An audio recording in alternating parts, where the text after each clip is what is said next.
মানে হাজারো মানুষের যন্ত্রণা যেটা হয়তো দেখবেন না, অনেকে মাথায় পানি ঢালতে ঢালতে চলে গেছে। একজনে বলতেছিল সেলাইন লাগা, আমার মেডিকেল নিয়ে যা। এত যন্ত্রণা তো দেখা যায় না। তো এটা ১২০ রান, মনোগত ১৮০ রানের মতো ধান খেত পুরোটা ভাই। এই যে অনেকে যারা খারাপ খেলছে তারা দেন এনে অনেক বাঘা বাঘা বিরাট কোহলি, রোহিত শর্মার মতো খেলোয়াড়, অনেক খেলোয়াড় এখানে মানে অসহায় আত্মসমর্পণ করতেছে। ধরে নেন ইনশাল্লাহ বাংলাদেশ সুপার রাইডে খেলবে, ইনশাল্লাহ সুপার রাইডে খেলবে ইনশাল্লাহ। ভুল থেকে শিখুক, সারা জীবন তো শিখেই, ভুল থেকে শিখে বলে শিখবো ভুল থেকে। আর ভুল থেকে শিখার আর কিছুই নাই। আসলে কিছু করার- কতটুকু যন্ত্রণা আসলে এই ধরনের ম্যাচটা হারা? আসলে আমার যন্ত্রণা তো দেখতেছেন, বুঝতে পারেন, কিন্তু এখানে হাজারো মানুষের যন্ত্রণা যেটা হয়তো দেখবেন না, অনেকে মাথায় পানি ঢালতে ঢালতে চলে গেছে। একজনে বলতেছিল সেলাইন লাগা, আমার মেডিকেল নিয়ে যা। এত যন্ত্রণা তো দেখা যায় না। হাতে আমার ইন্টারমিডিয়েট দিয়েছেন, চিনেন, দিছেন, এদেরটা দেখা যায় না। আরেক মানুষ অনেকে গর্বের সাথে স্ট্রোক করছে, সেটাও হয়তো বা দেখবেন না। সবার হতাশার কষ্ট একই রকম, কারোটা দেখা যায় কারোটা দেখা যায় না। তবে কিছু মানুষ যারা নির্বিতে নীরবে যারা কাঁদে, হয়তো স্ট্রোক করছে কিনা কি সে জানি না এরকম ম্যাচে। তবে ভালো খেলছে, ভালো মনে হয় আসলে কোন জায়গাটায় বাংলাদেশ আজকে হেরে গেল? মনে হয় যে ১১৪ রান, যা কিছু ভুল শট ছিল ওই সময়, মনে হয় যে ওই শটগুলো ঠিক হয় নাই, বলা মারা।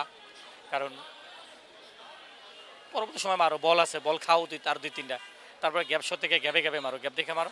খারাপ বল এলে পরে ৬-৪ মেরো, পুষাই যাবো। এটা হলো খেলা। কারণ এখানে ১২০ রান, তোমাকে ১২০ রান, মনোগত ১৮০ রানের মতো ধান খেত পুরোটা ভাই। এই যে অনেকে যারা খারাপ খেলছে তারা দেন এনে অনেক বাঘা বাঘা বিরাট কোহলি, রোহিত শর্মার মতো খেলোয়াড়, অনেক খেলোয়াড় এখানে মানে অসহায় আত্মসমর্পণ করতেছে। এখানে কিছু বলার নাই। এখানে অনেক খেলোয়াড়কে দোষ দিব, আমরা দোষ দেখবো, কিন্তু দিন শেষে বলবো যে এরকম একটা কন্ডিশন যেখানে বোঝা অনেক টাফ। তারপরে ভালো খেলছে, অনেক ভালো খেলছে। কি মানে এখনো তো আসলে সম্ভাবনা শেষ হয়ে যায়নি বাংলাদেশ? সুপার রাইডে খেলবো, ধরে নেন ইনশাল্লাহ বাংলাদেশ সুপার রাইডে খেলবে, ইনশাল্লাহ সুপার রাইডে খেলবে ইনশাল্লাহ।